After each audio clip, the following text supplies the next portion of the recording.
So it's happened. 31-year-old Mohammed bin Salman has now replaced his cousin Mohammed bin Nayef as the crown prince.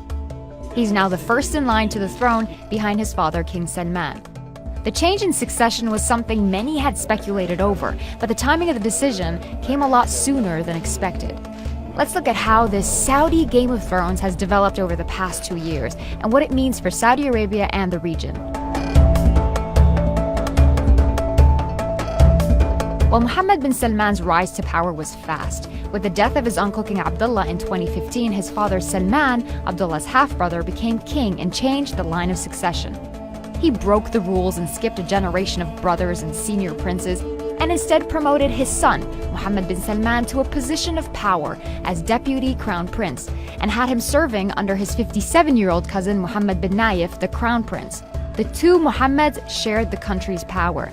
Bin Nayef controlled the Ministry of Interior, the intelligence services, anti-terrorism apparatus, as well as the religious clerics and judges, while bin Salman controlled the ministries of defense, oil, and the economy. A power struggle ensued, and Mohammed bin Salman always had the upper hand. Clearly, when Mohammed bin Salman was plucked by his father to be the deputy crown prince, it was anticipated. Essentially, what's happening now may come as some surprise. But I also believe that several of the recent economic trends, royal decrees, and a lot of the foreign policy moves all suggested that this may have been on the cards.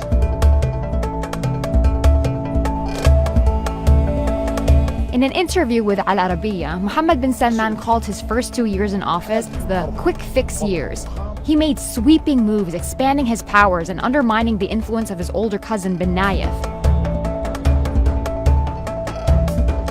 With the control of defense under him, bin Salman started an aerial campaign in Yemen in 2015 against Iranian-backed Houthi rebels, and he's considered one of the driving forces in the current diplomatic crisis in Qatar. Bin Nayef, on the other hand, was not at the forefront of both these Saudi-led confrontations. He demonstrated his power to control the economy with the launch of major reforms under his economic roadmap, Vision 2030. Bin Salman steered the kingdom away from its reliance on oil, instead diversifying towards privatization, finance, infrastructure, health, education, and tourism. These reforms have also meant that the investment focus would change from bin Nayef's sphere of influence in the east to bin Salman's in the west. Bin Salman has stepped on bin Nayef's religious portfolio. A good example of this is the stripping of the Hay'a's powers, the religious police. He's relaxed female guardianship laws, and he's tried to bring entertainment into the kingdom through cinemas and theaters. It does seem that Saudi is experiencing this winds of change towards a more liberal and open future, absolutely.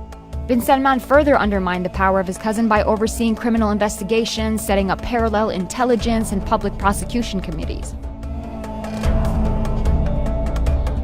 As far as rubbing shoulders with other world leaders, bin Salman has made several visits to Washington, the most recent being in March 2017, in which bin Nayef wasn't even present.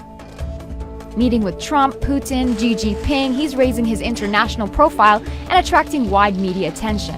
Meanwhile, his elder cousin bin Nayef has operated behind closed doors and hasn't made any notable media appearances.